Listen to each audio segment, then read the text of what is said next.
Dear colleagues, we are beginning the press conference of the Foreign Minister of the Russian Federation, Sergei Lavrov. It will take place in the Russian language. There will be translation provided into 3 other languages. After the introductory remarks, you will have an opportunity to ask your questions. Please identify yourself before asking your question. On to the Minister. Good morning, dear colleagues. As has already become our tradition, we meet at the beginning of the new year in order to discuss the events and outcomes of the year 2022, which was not easy and to a certain extent unique, because in 2022, profound tendencies in geopolitics, in international aspirations of the leading countries have become even more clear. These trends have been developing for decades. Naturally, our Western colleagues were trying to turn Ukraine and the situation around it into the main event for the media, as well as in politics and economics. They accused Russia of so-called aggression against Ukraine, alleging that it was the reason behind all the woes in global economy. I won't even waste my breath trying to refute these claims, because the statistics of the World Bank and the IMF, as well as the FAO and other international structures have been indicating that the crisis had been developing even before the beginning of the special military operation, and President Putin had given data about the situation in the world economy being entirely due to the selfish position of the United States and its allies. What is going on in Ukraine at the moment arose from the United States and its satellites' years-long preparation to starting a global hybrid war against the Russian Federation. And no one is even trying to disguise that. If you read statements by Western politicians, political scientists, you can easily see that for yourself. A few days ago, a professor of the University of Columbia was published, and he said we were not in a cold war with Russia. He said we are in a hot war with Russia, and NATO is fighting Russia in Ukraine. These confessions are quite obvious. They are on the surface level, and it is bizarre to see various attempts to deny that. And President Milanovic of Croatia recently said that it was NATO's war. He was frank and honest when he said that. A few weeks ago, Henry Kissinger, before calling upon the world calling upon NATO to make Ukraine another member, in one of his most recent articles, he said that what was going on in Ukraine was a clash and competition between 2 nuclear powers for control over this territory. I believe it is quite clear what this was all about. That is why when our Western partners foam at the mouth, trying to prove that they have nothing to do with that, they only try to help Ukraine overcome aggression and restore its territorial integrity, they are not being entirely truthful. The amount of their military support testify that the West is banking a lot on this war against Russia. It is quite clear because the events in Ukraine shed light on the United States' desire to seize, trying using legitimate means to strengthen its world positions and take up illegitimate methods for ensuring its dominance. They spare no effort It's not just what we see in Ukraine. They also destroyed all those mechanisms that the West, headed by the US, created, the mechanisms of the free market, loyal competition, free entrepreneurship, presumption of innocence, inviolability of private property, everything that the Western globalization model was founded on has collapsed. And right now, sanctions are being used against Russia and other undesirable states simply because they refuse to comply with their ideas. But tomorrow, these sanctions can be used against any other country that refuses to blindly follow American orders. As for the European Union, I don't think we need to speak about that. For a long time, the EU is now completely following the American dictate, and this process that has been fomenting for a few years has recently culminated in a joint declaration between NATO and the EU. It happened on the 10th of January, and the declaration said that NATO and the EU will use all of their economic and military means in the interests of the Golden Billion, in the interests of our 1 billion of citizens of NATO and EU countries. According to Burrell, the rest of the world is the jungle that is in the way of the development of this blossoming garden, and this jungle needs to be reformatted, needs to be turned into a colony of the new formation and get resources from them using new methods. Blackmail, demonization and sanctions, threat of use of force, those are some of the methods they use to achieve their goals. The West has taken up the policy of destroying the traditional ties between historic partners in various parts of the world and destabilization of various regions. We see it in the Balkans, in the post-Soviet space, especially if we consider the activities of the United States and its acolytes and clients in South Caucasus, and naturally everything that is going on in Ukraine that has been developing for a long time. For example, in 2004, when the first Maidan took place, European officials said for the first time, Ukraine needs to choose. Is it with the West or is it with Russia? This either-or policy has been visible in the West's policy regarding this region in a consistent manner, and those who made the wrong choice and wanted historic ties and brotherhood traditions and religious ties with Russia matter. Initially, the West would crush them. They would try to exclude them from political life. They would prosecute them.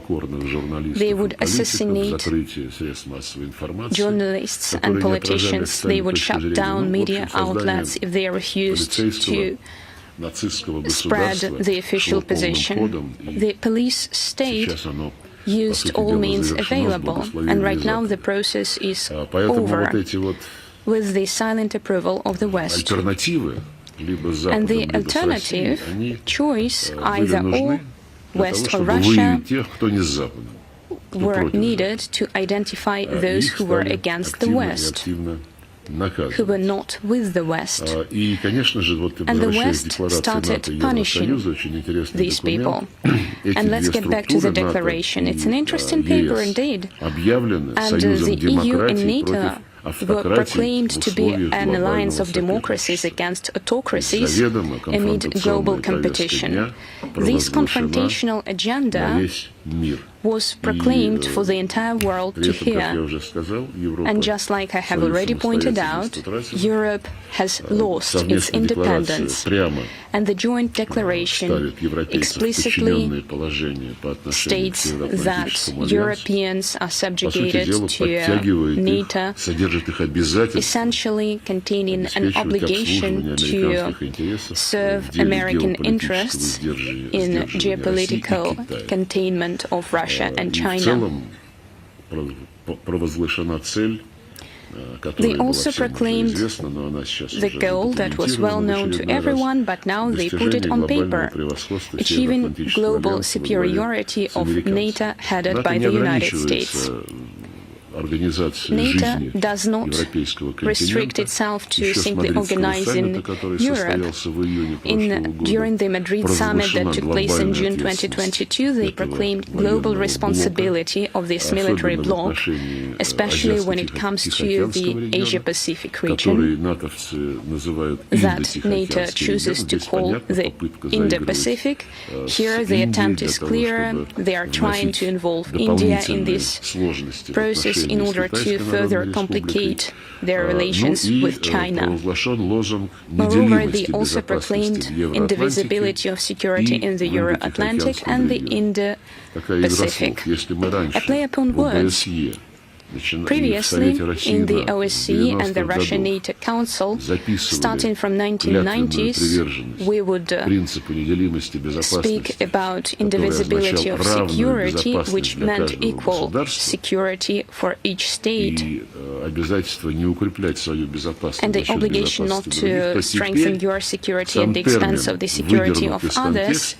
This term is now used out of context and has taken on a new meaning, the indivisibility of security interests of NATO and the Indo-Pacific. The difference is clear for everyone. The so-called Indo-Pacific, the West has embarked upon the path of creating a bloc against Russia and China. In order to do that, they have been consistently destroying various mechanisms and cooperation mechanisms that have been created in ASEAN on the basis of equality, consensus, balance of interests. They substitute them with military blocs. AUKUS is a bright example of that, an Anglo-Saxon bloc in Asia, the US, the UK, and Australia. They actively involved Japan in this bloc, and Prime Minister Kishida's recent visit to Washington became the culmination of this policy. Japan has once again embarked upon the path of militarization. They are going to change and amend its constitution, in particular the articles that prevented it from doing that. The process has started. I'm not going to go into detail about the activities of the West at other geopolitical tracks, but speaking briefly about the position of the United States and the West that we consider to be the main problem creating difficulties everywhere, it can be summed up as follows. Washington's line of ensuring dictate in international affairs means the following. We Americans are allowed to do whatever we want, wherever we want, even if it's at the other end of the world. We will do what we deem necessary, and you, all others, cannot do anything without our consent, even if you respond to direct threats to your security that we create at your borders. I'm simplifying it, of course.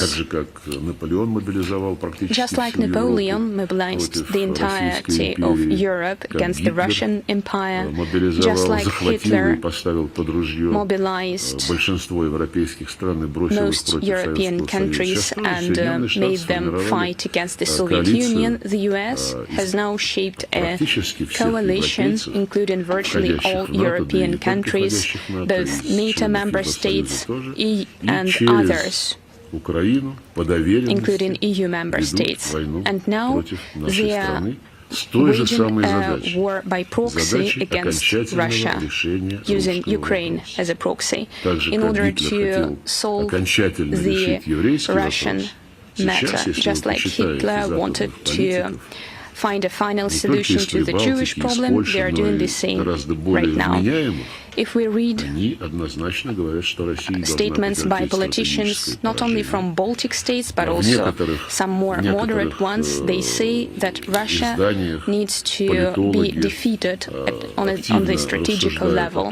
Political scientists from various media outlets speak about decolonizing Russia, alleging that Russia is too big and is in the way.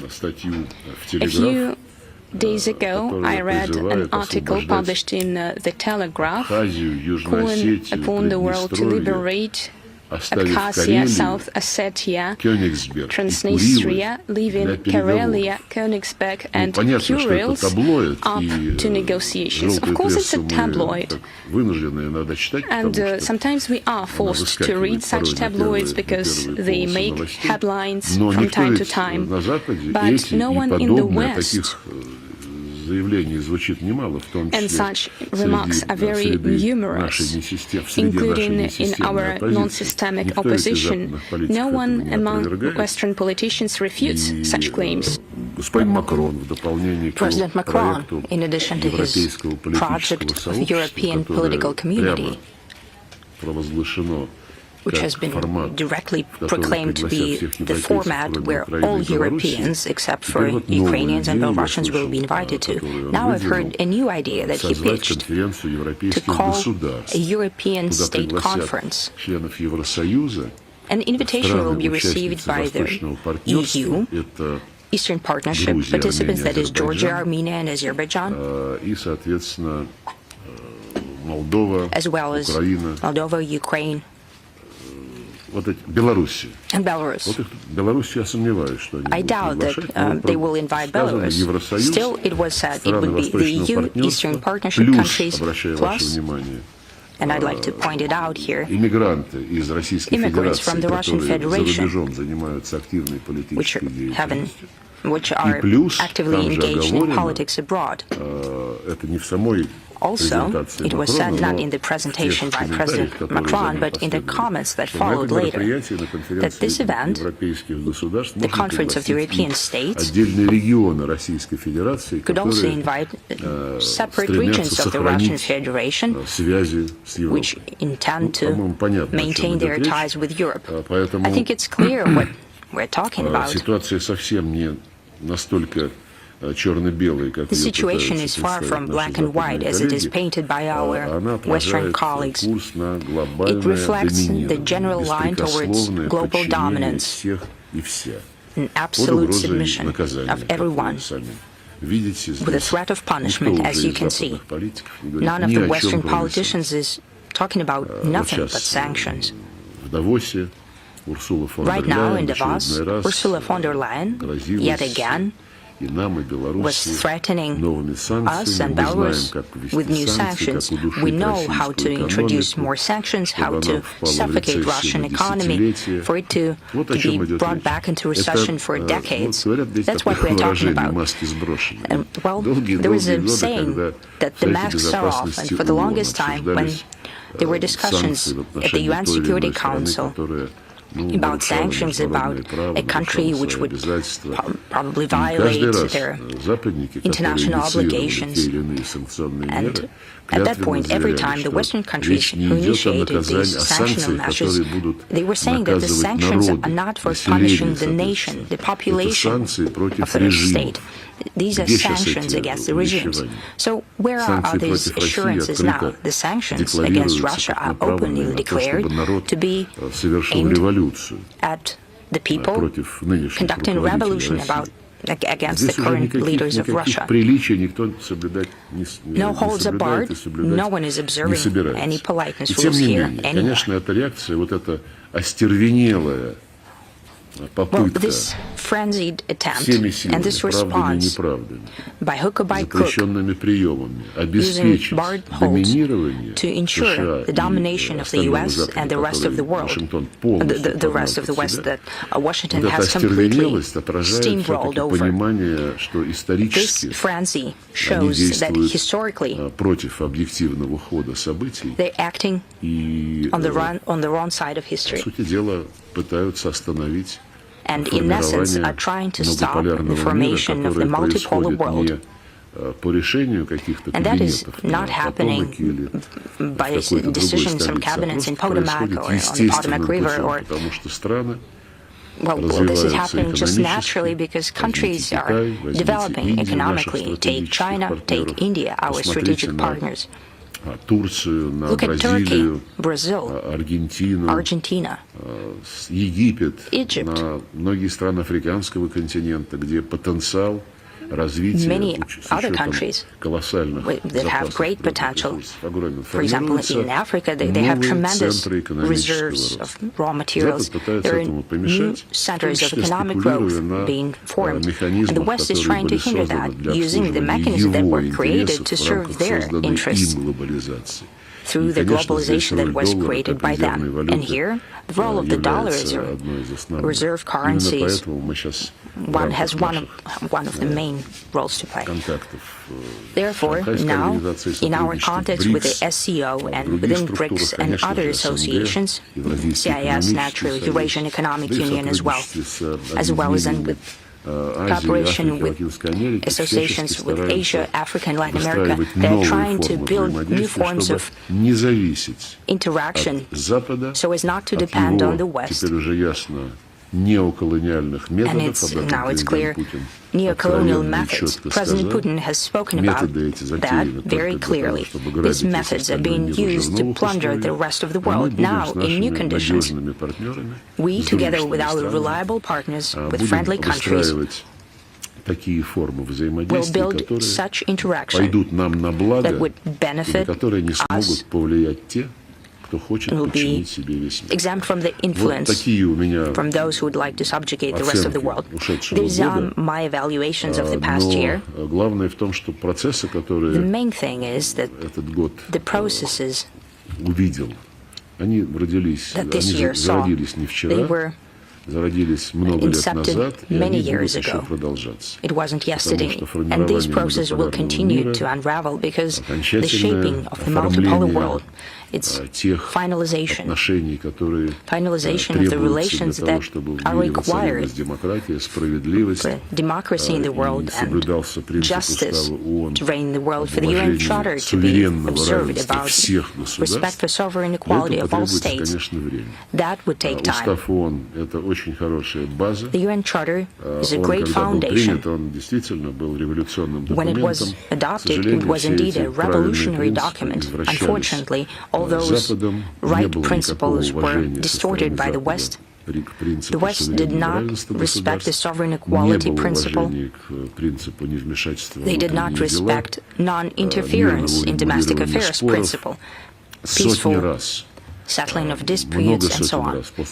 Hundreds of times after the UN was created, the U.S. have used their armed forces abroad, in the majority of cases, in blatant violation of the UN Charter.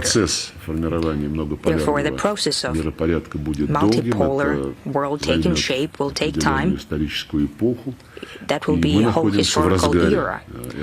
Right now, we're in the middle of this process. Sometimes it's hard to see when you're inside the process. Therefore, we keep in touch, we exchange opinions and evaluations, and we appreciate that. That goes not only to our partners in foreign countries, but also to our colleagues from the media. Your observations and even the questions that you're asking us are very useful. So let's move on to your questions then. RIA Novosti, please. Thank you very much. Christina Lund Rodriguez, RIA Novosti. Mr. Minister, how do you evaluate the chances that this year will be possible to organize negotiations between Russia and the leading Western countries led by the U.S. dedicated to Ukraine? What questions of ensuring security as part of the Ukrainian settlement would Moscow like to put on the table for these negotiations? Do you think that it will be possible that think that it will be possible that this year, this active phase, the military phase will stop this year? As for the military phase and active phase, our military and our president have commented on that multiple times, and he confirmed yet again that the special military operation has its goals. They're not just invented or taken out of thin air, but they are defined by the deeply rooted and legitimate interests in security of the Russian Federation, the interests of the Russian position in the world and our nearest neighborhood. Ukraine, just like any other territory that is bordering Russia, there should be no military, should have no military infrastructure that poses a direct military threat to Russia. In Ukraine, there should be no discrimination or persecution aimed against our compatriots who happened to be Ukrainian citizens, but like to maintain their language, culture, and traditions, and would like to bring up their children in these traditions. And I would like to highlight, in full compliance with the Constitution of the Ukraine, which states that Ukraine guarantees free development and protection of Russian and other languages of the ethnic minorities in the Ukraine. Russian is mentioned there specifically. This constitution is still in place. As far as I understand, we have handout materials. Okay, so they were circulated yesterday. So we have materials circulating that mention the articles of the Constitution and specific Ukrainian commitments according to international conventions. We also have a hefty list of the laws that were adopted in the violation of both the Constitution and the international obligations of the Ukrainian state.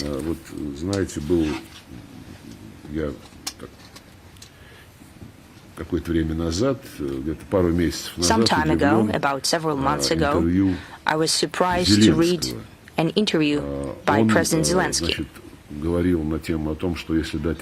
He spoke on the topic that if they let Russia win, then other big countries would think that they can do that too. And there are many such countries and different continents. Therefore, such countries will suffocate small countries, will divvy up the rest. And I, said Zelensky, I would like to see a different scenario when each person on the planet would know that regardless of where he lives, he has the same kind of rights and he's protected just like any person in the world. So this was said by a person, the interview took place in October. And in September, in 2021, a year before that, Zelensky, as you know, said that in the East there are just species, not people. And if any citizens of Ukraine thinks in Russian language and would like to stay Russian, then for the benefit of his children and grandchildren, he should move out to Russia. So this was said by the same person who said that he has a dream about equality and so that everyone could live the way he wants. It's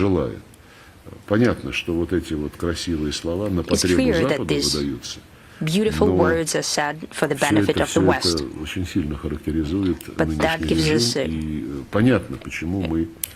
great picture of the current regime, and it's clear why we cannot abandon the foundational, the basic goals of the special military operation. As for the outlook for the negotiations, we've discussed it dozens of times. I don't want to repeat some platitudes, starting with March, when we reciprocated Ukraine's appeal for negotiations. Moreover, we supported the draft settlement document proposed by Ukraine, but Ukraine was stopped. It was told it was too early. And after the spring of this year, throughout the summer and the fall, special representatives were saying that everywhere that it's too early to move to negotiations, that Ukraine needs more armaments for it to start its negotiation with a greater initial ask. NATO Secretary General Stoltenberg said that this is the path to peace. And Zelensky is pitching very strange initiatives, 10-point plans with everything heaped over: food security, energy security, biosecurity, withdrawal of Russian troops from everywhere, Russian repentance, tribunal, condemnation, and so on and so forth. There could be no negotiation with Zelensky because he prohibited it by law to hold negotiations with the Russian government. So all this Western talk that they are allegedly prepared, but Russia is not, well, this is not entire truth. You asked about the outlook for negotiations between Russia and the West. We will be prepared for any serious proposals. We'll be prepared to respond to them, and we see no serious proposals as of now, but we'll be prepared to review them and to think about it. We see the mantra from the Western capitals that Ukraine should not be discussed without the presence of Ukraine. And this is just gibberish, because the West decides for Ukraine. They banned Zelensky from negotiating with Russia at the end of March last year, when there was a prepared agreement. So the West is deciding, and it decided that for Ukraine, without Ukraine. They're saying it's not the time. There should be more armaments. We should weaken Russia more. I don't know who's in charge of the military planning there, but there was a meeting between CIA Director Bill Burns and Sergei Naryshkin, Director of SVR Russia. He spoke about the meeting in general terms. It was proposed by President Biden, and President Putin agreed. This meeting took place. There were no revelations made there. In general, the West, in some sporadic contacts that happen at this or that level, does not say anything that would go beyond its public statements. Our position is well known.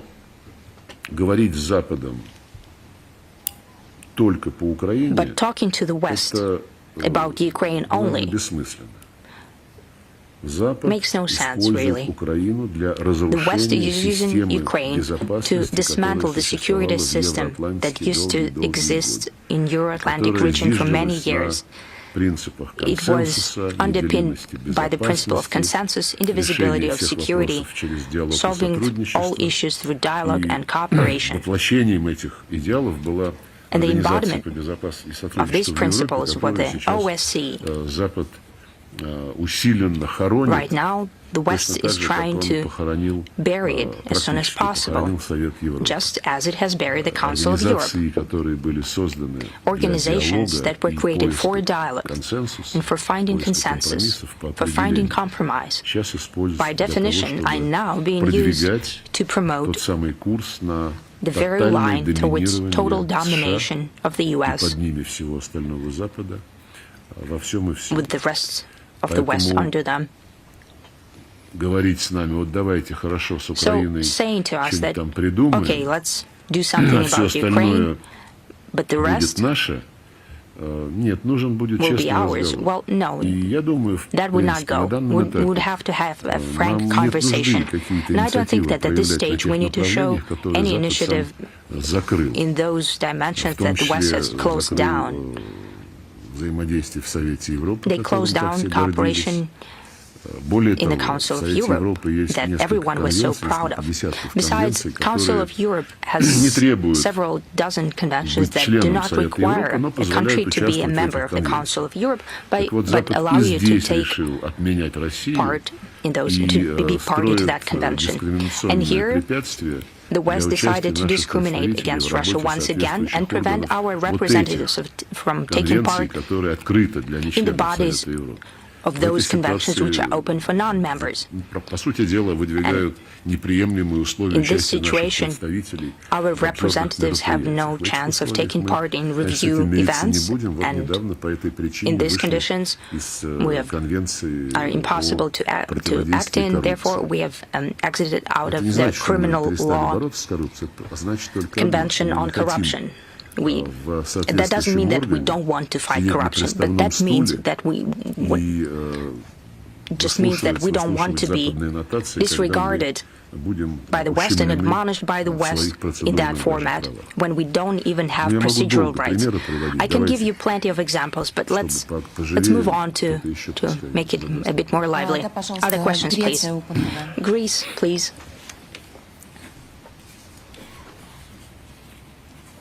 Open TV. Афанасий Евгеньевич, Open TV, Греция. Вы знаете, существует такое мнение среди многих европейцев, что Россия не проявила свою лучшую сторону, решая пойти на военные действия. Ну и что таким образом выступает как остальные империалистические страны, допустим, Соединенные Штаты, которые упомянули, которые, кстати, разбомбили почти половину планеты, что таким же образом нарушает международное право, действуя таким образом, чтобы захватить определенные территории. И, знаете, такая критика очень слышим в Греции, на Кипре, на Балканах, упомянули Балканы, в связи с тем, что мы тоже жертвы такой политики. Вы изучили знатоков, наверное, кипрского вопроса. Есть угрозы в Эгейском море со стороны Турции против Греции. И вот такая формулировка, такая аргументация очень у нас звучит. Как бы поспорили, если можно, с такой позицией? Я не то, что буду спорить, я просто Well, it's not that I'm going to refute this position. I'm going to express my own opinion when they say that Russia did not put its best foot forward when it started the special military operation. I would say that this is a very interesting turn of phrase. But, you know, just to dot all the I's, I think we put our best foot forward once the USSR disappeared, and this was mentioned by President Putin on many occasions. In 2000, when he was first elected as president, one of the first visits was to Germany, where he spoke in Bundestag, he spoke German, and in doing so, he personally as a person, a human being, as President Putin, he committed himself to a historic reconciliation between Germany and our country. And this reconciliation dated back to the end of 1980s, beginning of 1990s, once the Berlin Wall fell. But that was at the official level, at the state level, whereas President Putin made a personal human contribution to this historic reconciliation between the two countries. Don't forget that Germany reunited to a large extent thanks to the USSR position, because other countries, the allied nations, were not that enthusiastic about that. And we were putting our best foot forward, as you put it, from the point of view of international law, from the point of view of searching for solutions that would benefit the whole humankind. And we've been doing that for quite some time. I cited the first Ukrainian Maidan back in 2004. The official Europe back then said that the Ukraine was up for a choice, either Europe or something else, but that was 3 years before the Munich speech, and we were hopeful back then that reason would prevail and Europe would understand that it was impossible to constantly lie, to constantly push NATO eastward, despite the assurances that had been provided that it would. And was impossible to do that, not just despite the assurances given in private, but also due to the obligations under the OSCE principles, when you shouldn't reinforce your security at the expense of other security, and when no one can, claim dominance. And these are the principles that are enshrined in the OSCE, and Russia and Europe are part of that.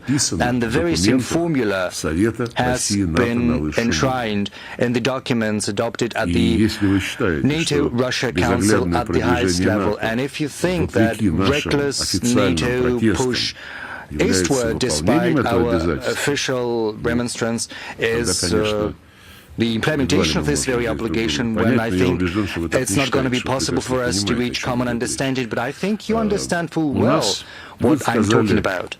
You said that we acted as the other imperialist nations.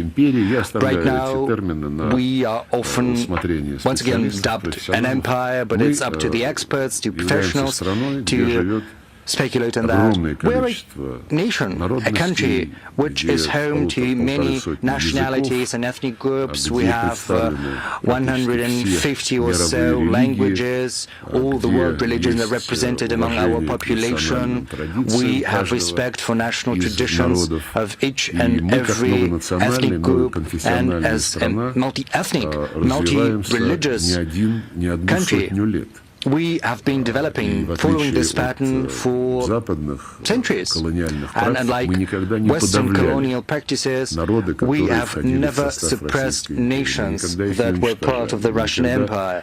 And we never destroyed them, never tried to put them into a melting pot for them to lose identity, national culture, to become, as Americans, one homogeneous nation. Even Americans failed to do that, and we never sought that.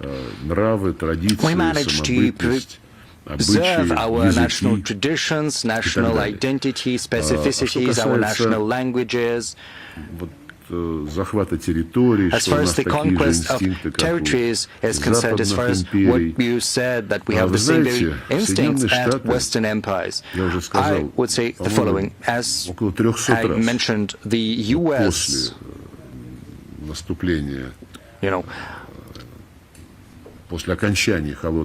the end of the Cold War, well, let's take 1990. After that, the U.S. invaded other territories for 300 times or so. And why did they do that?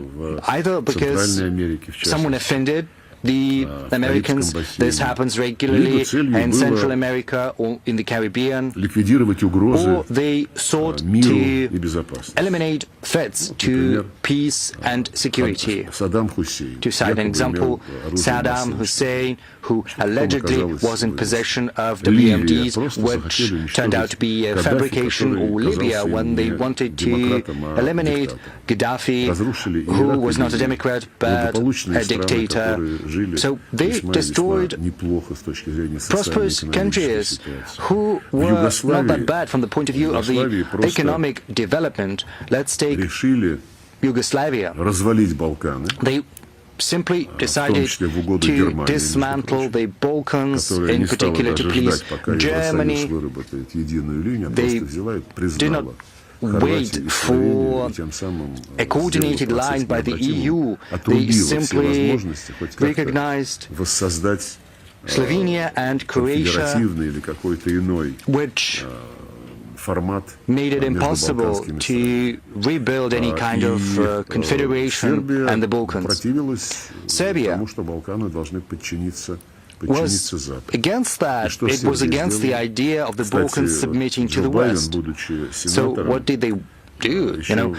Incidentally, when Joseph Biden was still senator, a year prior to the NATO aggression against Serbia in 1997, he said, I am in favor of bombing Belgrade. I suggest American pilots have to go and destroy all the bridges across the Drina. I suggest that we take all their oil reserves, just, to take away that from them. And, as you see, all the proposals of Senator Biden were implemented a year after, and the Time was published a new edition, and it had a cover saying, through mass bombings to democracy. And back then, not a single person was thinking about a tribunal.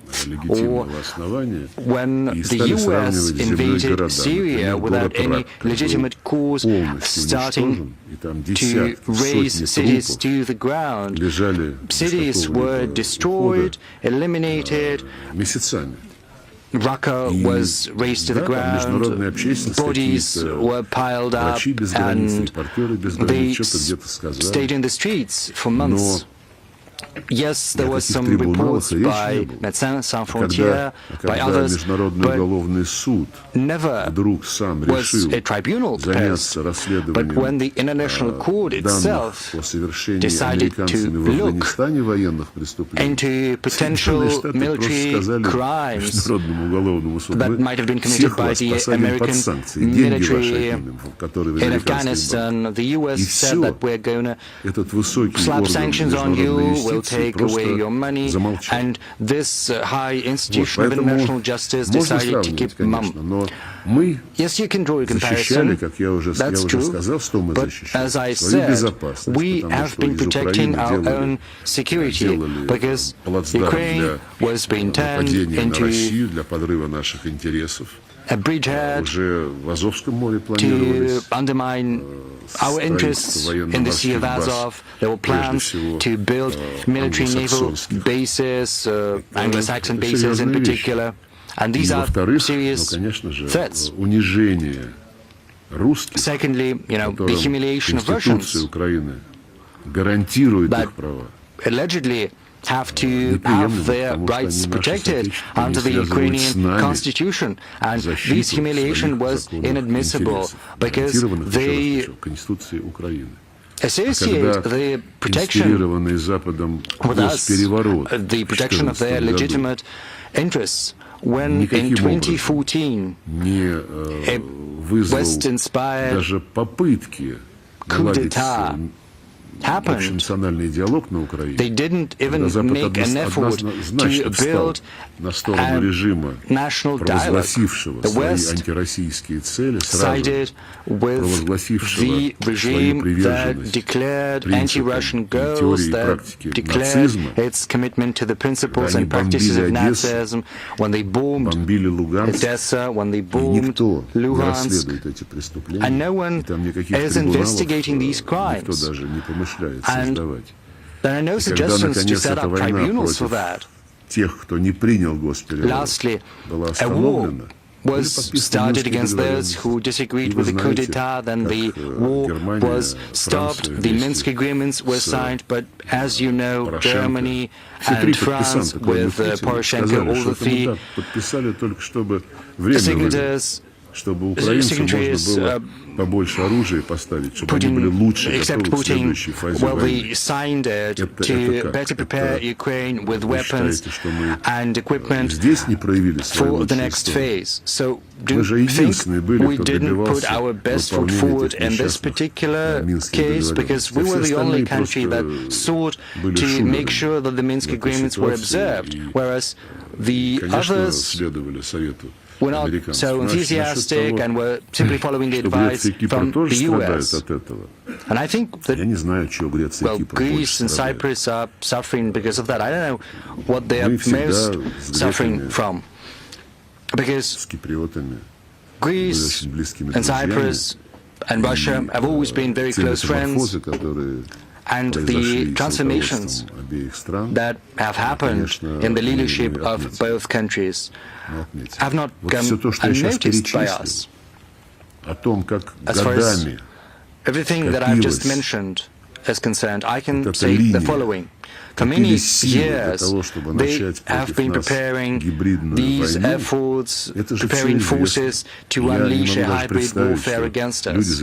And this is all well known. I think prime ministers and presidents of European countries, especially countries that have had long-standing historical ties with Russia, I'm confident that these people know the facts and they know how to analyze that. So, given that, the conclusion I can draw is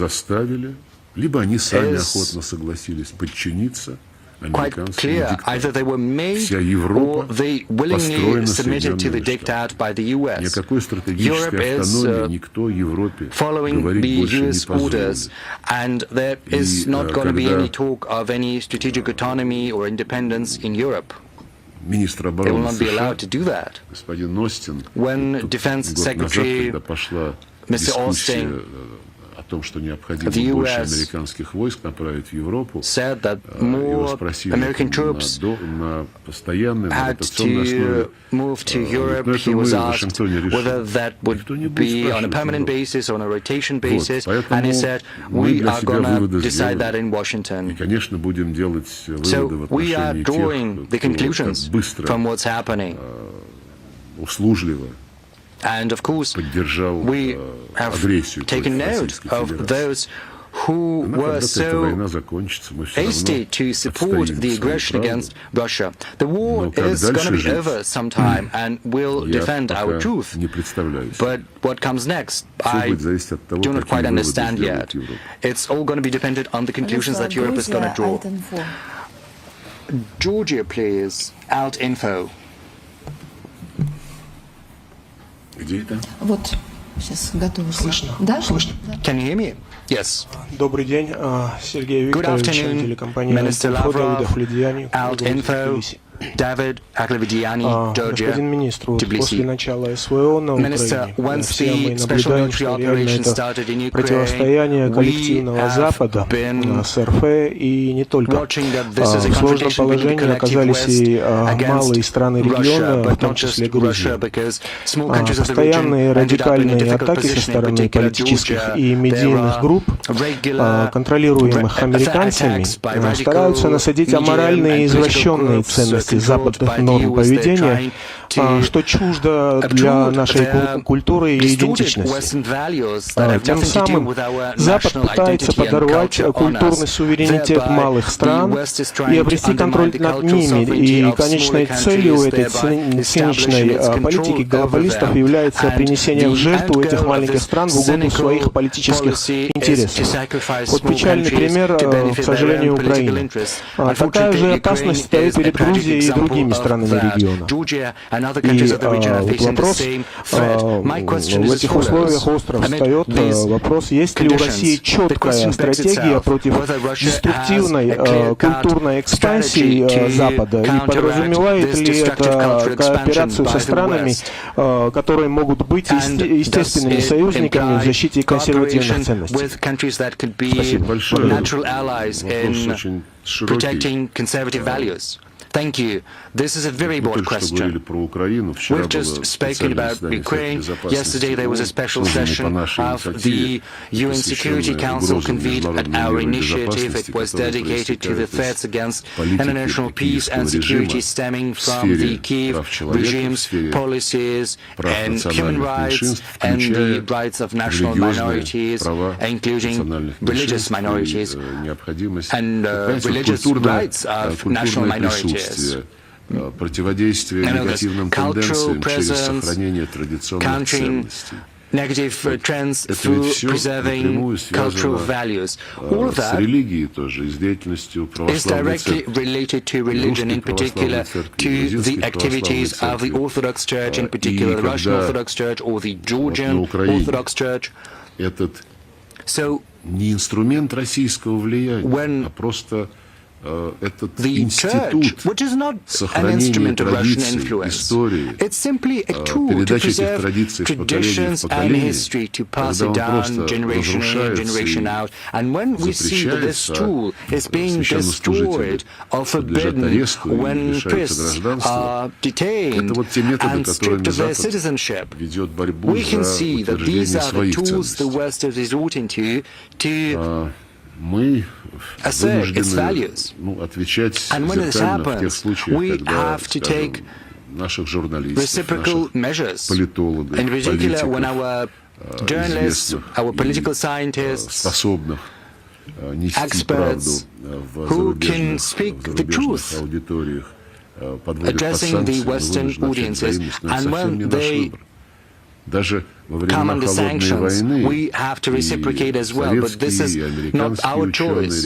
You remember, during the Cold War, Soviet scientists, American, Western scientists met on a regular basis talking about the relevant issues of today, whereas right now it's almost impossible. You know, sometimes I've got addresses via absolutely unofficial channels, and you know, some political scientists from the West are asking me whether it's possible to set up kind of a seminar or workshop somewhere in the neutral territory so that everyone is able to come. In the past, no one asked for permission. They spoke directly to one another, one institution to another.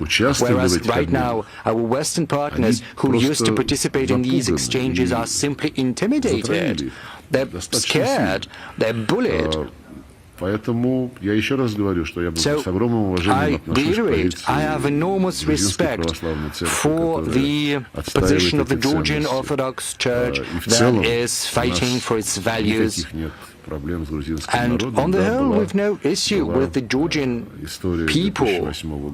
Well, yes, there was this issue of 2008. But once again, NATO played its role. In April, during the NATO summit in Bucharest, a declaration was adopted saying that Georgia and Ukraine would be in NATO. And не хочу на жаргоне выражаться, но, в общем, поехали как-то у него. I don't want to use curse words, but his emotions apparently got the better of him. I'm speaking of Saakashvili, and he decided that he was entitled to do whatever he wanted. And Condoleezza Rice visited, and he ordered to bomb Tsinvala and peacekeepers. Ukrainians took a bit longer for this Bucharest impulse to reach the conscience of those people who chose to expel everything Russian from their territory. We would like to see Abkhazia and South Ossetia build their relations with Georgia. There are dialogue mechanisms that we participate in. Quite a while ago, Georgia came up with the project of joint economic activities and strengthening trust. This is perfectly commendable, and the Western participants of the so-called Geneva discussions between Abkhazia, South Ossetia and Georgia, namely the European Union and the United States, are attempting to make this dialogue format hostage to what is going on in Ukraine. That's simply indecent, let alone unprofessional. It means that for them, specific tasks to be carried out in a specific region are conditional to their political offenses and caprice. I'm happy to see contacts among people on the personal level develop actively with Georgia. Last year, the Georgian GDP grew by 10%, largely due to tourism and trade relations with Russia. I hope that very soon we will be able to resume direct airline connection, flights between Georgia and Russia, and we see to what extent Georgia, just like the rest of the world, is facing pressure by the West that openly and unashamedly demands that it join sanctions against Russia. This small country and its government have the courage to say that they will be guided by their own interests, economic interests, is once again commendable. Radio Saga, Iceland. Hauksson Haukor, Iceland. Good afternoon, everyone. Just now you were speaking about what is going on in the West. Two questions. How would you comment on the rather interesting statements by Sauli Niinistö, President of Finland, on the New Year when he compared Russia to the cruel Nazi regime? Second question, in the Soviet era they would often speak about imperialism, colonialists and so on, and these words are more and more often used today. There are also neoliberalism, globalism and other new terms. Do you think these words are used in remarks by Mr. Zyuganov of the Communist Party of Russia, but also in your speeches and those by the Russian president? Who is Russia facing today? Who is it opposed to today? Are these notions relevant even today? Or are they now relegated to ancient history? As for the New Year remarks and the following other interview by President Niinistö, well, just as it was the case with Greece and Cyprus, we have considered Finland to be an epitome of friendly relations between our two countries. Even back in the day when those were countries with difficult political and economic systems, social systems, and the rapidity of movement of Finland and Sweden, and I'm more surprised to see that Finland is rapidly changing course and rhetorics, and apparently there has been also a change of heart, or perhaps they have always been anti-Russian, they have just been hiding their anti-Russian position with pretty words about a common European home, respect for the Helsinki Final Act, and expediency of having a summit in Helsinki in 2025 on the 75th anniversary of the OSCE. And I was surprised to see these remarks, because he drew a direct comparison between Putin and Stalin. Putin, just like Stalin attacked Finland, Putin attacked Ukraine, and just like Stalin did in Finland, Putin is going to lose in Ukraine. This monologue was rather primitive, and the allusions to fascist Germany probably reflect the fact that Mr. Niinistö thinks about it quite often. что историю финны должны помнить хорошо. I believe that Finns need to remember their history very well, and the very fact that they were hardly innocent victims to the processes before the Second World War and during that war. It's a shame. It is sad to see that various things that had existed in Europe that were created largely thanks to Finland have been destroyed. And in part it is due to the activities of Finland itself, especially given that Finland clearly takes pleasure in its quest for NATO membership and is convinced that it will be a security guarantee for them. We will, of course, draw conclusions from Finland and Sweden's joining NATO, if it does happen. And relevant military and technical measures will be taken on our side of the border. As for your second question, neoliberalism and neo-imperialism. Yes, it's about definitions. I did not mention neo-imperialism. It was the person next to you who mentioned that, who alleged that we were acting just like other imperialist powers. It's a matter of taste, actually. As for colonial habits, President Putin spoke about that, and it is a realistic evaluation of what the West is doing at the moment. Colonialism is about seizing someone's territory and living at their expense. This seizure can take many forms. In the 18th century, they would load their ships with slaves, but today they simply subjugate another country, their plans and programs to their own will, just like the US is doing with the EU. Iceland is not an EU member state. You are lucky for that, because the EU has lost its independence. It is a NATO appendage. And the EU is currently making public statements. We are discriminated against.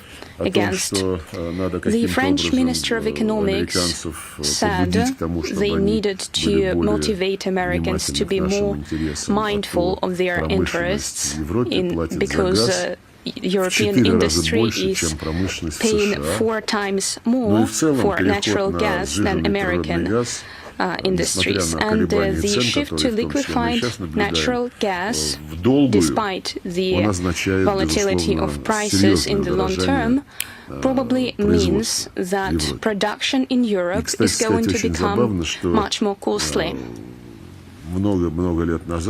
Interesting fact is, many years ago, Europeans would demand that we not sign long-term contracts and shift to spot prices.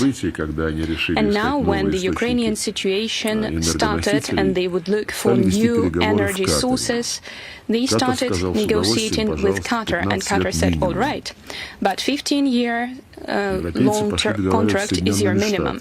Europeans turned to the US, and yesterday I read that the US said, all right, we'll give you good prices, but only as part of long-term contracts.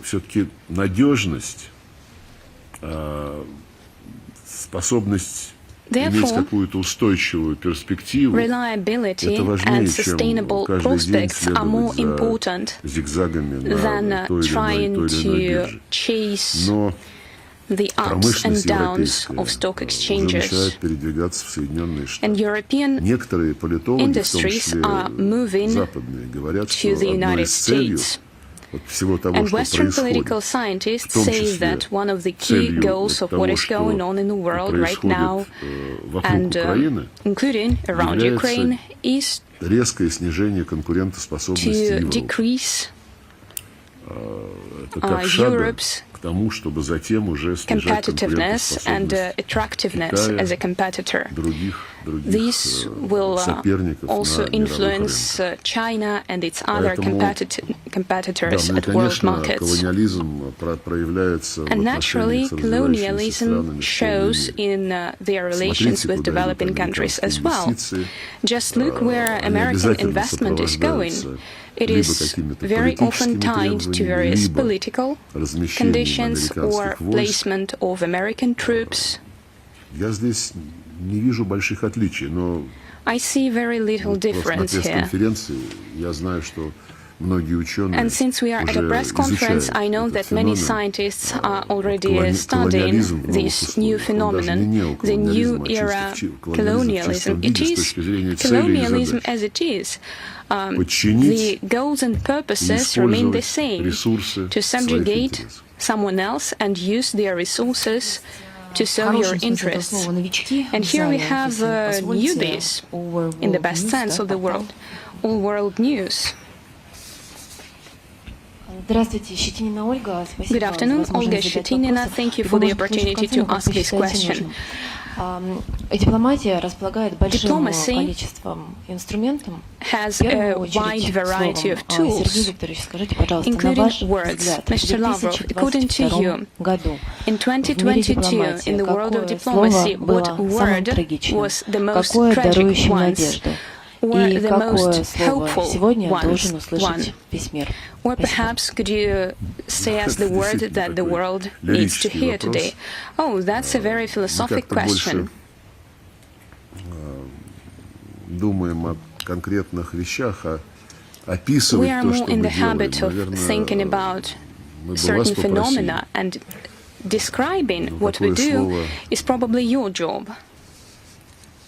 Thinking of words, well, the word war, and I'm not afraid to say this word, because what is going on is our response to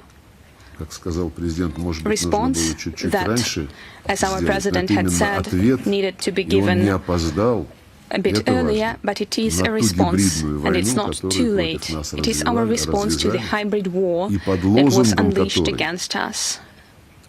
And this hybrid war is a tool for the West to promote its agenda. As for the word that gives us hope is victory. And what was the third word? Something that the entire world needs to hear. I believe the word victory, once again. Those